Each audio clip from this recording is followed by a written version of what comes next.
Сәлеметсіңдер ме, құрметті студенттер? Бүгінгі біздің тақырыбымыз қазақ халқының өзіндік ерекшеліктері. Бұл сабақта сендер қазақ халқының ауыз әдебиеті, жазба әдебиеті, музыкалық өнердің және қазақ халқының ұлттық ерекшеліктері туралы білетін боласыңдар. Қане, сабағымызды бастайық. Қазақ халқының ауыз әдебиеті. Қазақ ауыз әдебиеті қазақ халқының бұқаралық көркем сөз шығармашылығы.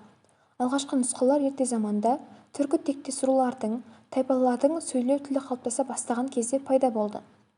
Қазақ ауыз әдебиетінің негізгі жанрлары тұрмыс салт жырлары, жұмбақтар, мақал-мәтелдер, тақпақтар, шешендік сөздер, ертегілер, батырлар жыры, ғашықтық жырлар, тарихи жырлар және айтыс өлеңдер кіреді. Діни ұғымға байланысты өлеңдер арбау, жалбарыну, бәдік, бақсы сарыны болып бөлінсе, үйлену мен қыз ұзатуға байланысты тойбастар, беташар, жар-жар, сыңсу болып дараланады. Бұлардың басқа тіршілік кәсіпке, төрткілік малға байланысты да өлең түрлері және адам өміріндегі мұң-шерді білдіретін қоштасу, естірту, көңіл айту, жұбату, жоқтау тәрізді өлеңдер де бар. Қазақ ауыз әдебиетіндегі ұсақ өлеңдерді халық лирикасы немесе халықтың өлең жырлары деп те атайды. Осы топқа кіретін шығармаларға қара өлең, өтірік өлең, бесік жыры, толғау, терме, тақпақты қосуға болады. Дастандар тобына батырлар жыры, лиро-эпос, тарихи жырлар кіреді. Ертегілер, қиял-ғажайып ертегілер, хайуанат жайындағы ертегілер, салт ертегілер болып бөлінеді. Сонымен қатар шешендік сөздер, қанатты сөздер, нақылдар, мақал-мәтелдер де бейнелі сөздер тобын құрайды. Жұмбақтар мен жаңылтпаштар да осы топқа кіреді. Енді қазақ халқының ауыз әдебиеті туралы кішігірім видео көрейік. Халқымыздың ауыз әдебиеті оның рухани дүниесінің аса бір мол жетілген саласы. Халықтың ой санасының дамуын оның ауыз әдебиетінен байқауға болады. Аңыз әңгімелер, батырлық және ғашықтық жырлар, мақал-мәтелдер мен жұмбақтар тағы басқа халықтың жан дүниесін білдіретін бірден-бір рухани байлығы болған.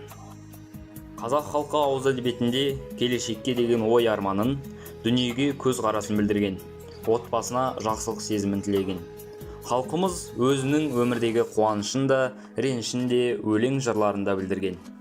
Мәселен, дүниеге сәби келгенде, қыз ұзатып, не келін түсіріп, той жасағанда, жар-жар, беташар, сыңсу, ал адам қайтыс болғанда жоқтау айтылған. Жазба әдебиеті. Қазақ әдебиетінің ежелгі бастаулары біздің заманымыздан бұрынғы 3-1 ғасырлар аралығында пайда болған Алып-ер-тоңға, Шу-батыр дастандарында жатыр.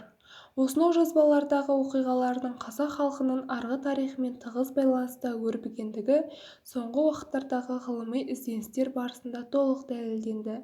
Орхон Енисей жазба ескерткіштері ұлттық әдебиетке тікелей қатысты 3 түрлі мәселенің басын ашып берді. Біріншіден, қазақ жазба әдебиетінің түп тамыры түрік қағандығы тұсынан басталатыны белгілі болды. Екіншіден, өз дәуірінің кескін келбетіне сай дамыған мәдениеті мен өнерінің болғанын айқындады. Үшіншіден, жазба жәдігерлер поэтик қуатымен, тарихи шежірелер сипатымен және ой тереңдігі, мазмұн байлығы, көркемдік қасиеті жағынан түркі тайпаларында сөз өнерінің жоғары дәреже жеткенін көрсетті. Жазба ескерткіштерінде ауыз әдебиеті үлгілерінің мол орын алуы, кейін сопылық поэзияда фольклорлық түрдің қолданылуы. Фольклорлық мұра қашанда жазба әдебиетінің қайнар көзі, өркен жаюына ықпал жасайтын үлкен арна болғанын аңғартады. Халықты тарихи және рухани тіршілігімен бірге жасасып келе жатқан қоғамдық құбылыс ретінде фольклор ұлттың көркемдік ой көзқарасын, эстетикалық талап-талғамын, танымдық түсінігін қалыптастырумен қатар, түркі әдебиетіне ғана тән әдеби дәстүр туғызды. Музыкалық өнердің ерекшелігі. Қазақ халық музыкасы қазақ ұлтының дәстүрлі музыкасы, қазақ фольклорының маңызды саласы. Қазақ халқын қалыптасу кезеңінде ұлттық болмысымызға тән музыкалық ырғақтар, екпіндік ерекшеліктер көріне бастаған. Қазақ музыкасының өзіндік ерекшелігі синкреттілігі. Поэзия мен музыка мақамының бірлігіне негізделген ән жырлардың келе-келе дараланып, екі түрлі өнер арнасына жіктелгені мәлім. Бірі ән өнері, екіншісі күйшілік дәстүр. Осы негізде 19 ғасырда қазақ даласында екі түрлі халықтық кәсіби музыкалық дәстүр қалыптасқан. Бірі ықылас, сармалай, құрманғазы, дәулеткерей, қазанғап, сүгір, тәттімбет, тағы басқа өнерпаздар бастаған күйшілер тобы болса, екіншісі біржан, ақан, мұхит, мәди, жаяу мұса, естай, үкілі ыбырай, абай, нартай, майра, тағы басқа сал-серілерден арқау тартатын әншілік өнер 19-20 ғасырларда айрықша дамыған домбыра күйлері өз кезегінде екі түрлі нақыштық ерекшелігімен дараланады. Бірі кең ауқымды төкпе, екіншісі сырлы да өрнекті шертпе күй үлгілері. Әрине, қазақ халқының музыкалық мәдениетін сөз еткенде домбыра күйлерін бұл екі дәстүрмен ғана шектеуге болмайды. Ел арасынан шыққан кәсіби күйшілердің өз үні, өз мәнері, орындау ерекшеліктері бар. Қазақ халқының ұлттық ерекшеліктері.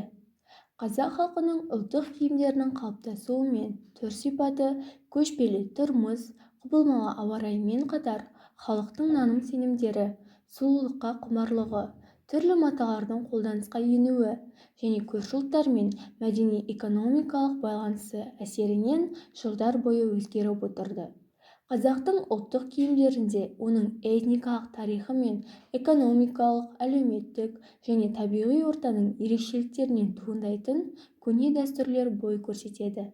Қазақтың қандай киімі болмасын, онда халықтың әсемдік талғамы, өмір салты, өткендегі жағдайы суреттелді.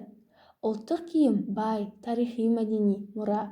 Оны зерттеу бізді өткен ғасырлардағы әдет-ғұрып, салт-дәстүр, халықтың халық ахуалынан кең көлемде жан-жақты хабардар етеді. Қазақ халқының киімі басқа ұлттардан өзгеше өзіндік қасиетке толы. Мұның басты себебі қазақ халқының табиғат өсіп, еркін ғұмыр кешумен байланысты. Қазақтардың ұлттық киімдері ертедегі көшпелілердің киімдерін еске түсіреді. Енді қазақ халқының ұлттық киімдері туралы кішігірім видео көрейік.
Қорытындылай келе, қазақ халқының ауыз әдебиеті, жазба әдебиеті, музыкасы, салт-дәстүрі, әдет-ғұрпы және мәдениеті ешқашан естен шықпасы мәлім. Қазақ халқы сонымен қатар мінезінің жайдарлығымен, қонақжайлығымен, мейірімділігімен, адалдығымен, аманатқа қиянат жасамауымен, қан тазалығымен, сондай бір тәрбиелігімен өзге ұлттардан ерекшеленіп тұрады.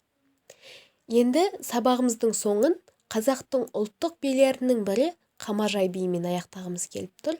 Келесі кездескенше сау болыңыздар.